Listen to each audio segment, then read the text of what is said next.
Students, आज हम लोग एक नया टॉपिक शुरू करते हैं मैथ का, जिसको हम बोलते हैं सारणी। तो सारणी इसको इंग्लिश में बोलते हैं डिटर्मिनेंट्स। तो बच्चों, डिटर्मिनेंट्स क्या है? ऐसे स्क्वायर मैट्रिक्स, किसी भी स्क्वायर मैट्रिक्स के सापेक्ष अगर हम कोई स्केलर वैल्यू फाइंड कर सकें, कोई न्यूमेरिक वैल्यू फाइंड कर सकें, तो वो न्यूमेरिक वैल्यू ही उस मैट्रिक्स के सापेक्ष क्या कहलाती है? डिटर्मिनेंट वैल्यू कहलाती है। तो आप अगर इसको मान लीजिए कि अगर हम इसको फंक्शन के कॉन्सेप्ट से समझने की कोशिश करें, तो हम ये मान सकते हैं कि अगर मान लीजिए let a is a square matrix, is a square matrix, हम मानते हैं एक स्क्वायर मैट्रिक्स है, and m is a determinant value, determinant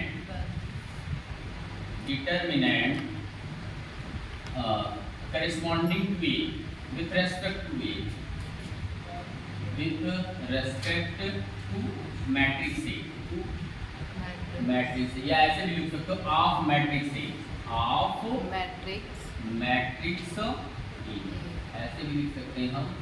then it is represented by, then it is represented as, इसको हम कैसे रिप्रेजेंट कर सकते हैं? मैंने अभी भी बताया कि ऐसा, हाँ, स्क्वायर मैट्रिक्स के फंक्शन जब उसके जो रेंज हो यानी कोडोमेन जो हो हमारा क्या आ जाए, इस मैट्रिक्स डिटर्मिनेंट आ जाए। जैसे F(a)(m), तो इसको हम क्या बोलेंगे? m को क्या बोलेंगे? m को हम डिटर्मिनेंट बोलेंगे ऑफ सेम ऑर्डर। तो यहाँ ये हमारा क्या है? एक मैट्रिक्स है, लेकिन कैसी मैट्रिक्स है? Square matrix. तो एक चीज ये भी ध्यान देने की जरूरत है कि केवल और केवल स्क्वायर मैट्रिक्स का ही डिटरमिनेंट वैल्यू पॉसिबल है, नॉन स्क्वायर मैट्रिक्स का डिटरमिनेंट वैल्यू पॉसिबल नहीं।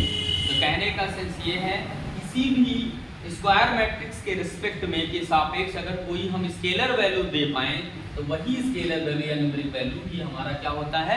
डिटरमिनेंट वैल्यू होता है।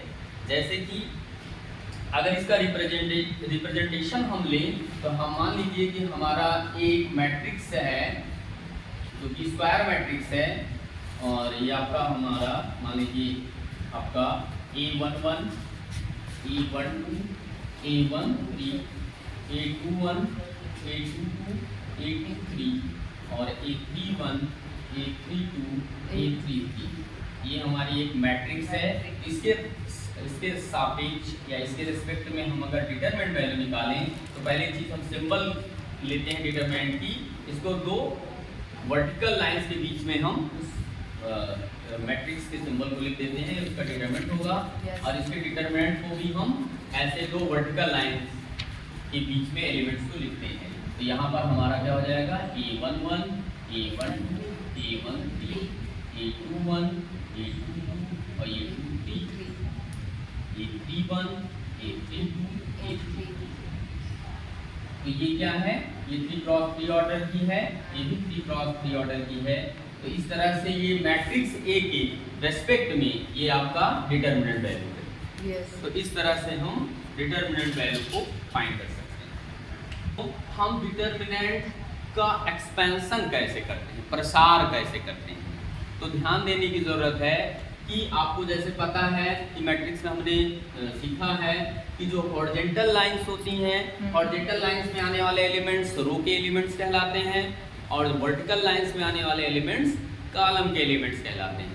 तो वैसे ही किसी भी डिटरमिनेंट की वैल्यू को फाइंड करते समय हम चाहे रो के सापेक्ष उसको एक्सपेंड करें, चाहे हम कॉलम के सापेक्ष एक्सपेंड करें।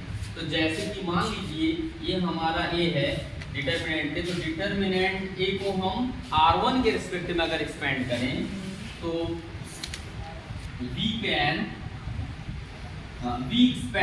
we expand determinant A with respect to R1, with respect to R1। तो यहाँ पे क्या हो जाएगा? यहाँ पे A11, अब यहाँ विशेष ध्यान देने की जरूरत है, R1 हमारा यही है, ये हमारा ये एलिमेंट्स क्या है? यही एलिमेंट तो R1 है। हमारे R1 है। तो बच्चों ध्यान दीजिएगा कि इसके एलिमेंट लेंगे, ध्यान दीजिएगा जिस एलिमेंट को हम ले रहे हैं वो एलिमेंट जिस रो में है और जिस कॉलम में है उसको डिलीट करेंगे। उसको डिलीट करके बाकी जो आपकी सब डिटरमिनेंट बनेगा वही उसका कोफिशिएंट बनेगा। अब बताओ R1 को छोड़ दें और A11 किस में आएगा, C1 में, तो इसको छोड़ दें तो बाकी जी कितना बचेगा, यही इतना तो बचेगा, इतना रेंज, ये आपका इतना ही रेंज तो बचेगा। ये रेंज इसको हम क्या लिख देंगे, इसको हम डिटरमिनेंट फॉर्म में लिख लेंगे। तो A22 A23 अभी और ये A32 और A33, ठीक है। yes. अब दूसरा एलिमेंट लेते हैं, तो यहाँ पर अभी मैं साइन वाला रूल मैं बता दूंगा। तो दूसरे के लिए हम कॉन्जिक्यूटिव पहले प्लस लेंगे फिर माइनस लेंगे, फिर प्लस लेंगे फिर माइनस लेंगे। तो हमेशा जो एक्सपेंशन करते समय जो हम साइन लेते हैं वो कॉन्जिक्यूटिव चेंज होता है, स्टार्ट प्लस से होता है, अल्टरनेट साइन बदल जाता है प्लस में। A12 लेंगे दूसरा वाला एलिमेंट। तो अब ध्यान दीजिएगा, तो R1 तो डिलीट होगा ही होगा, अब की बार C2 डिलीट होगा। अब की बार कौन डिलीट होगा, C2। तो हमारा क्या बचेगा, A21 A23 और A31 और A33, ये हमारा बचेगा। अब देखो ये प्लस है, प्लस के बाद माइनस आया, माइनस के बाद बच्चों फिर से आपका प्लस आएगा, फिर से प्लस आएगा।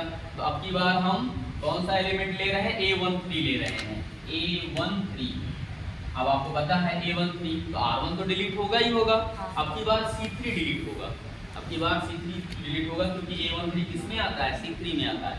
तो हमारा एलिमेंट क्या बचेगा, A21 A22 A31 और A33।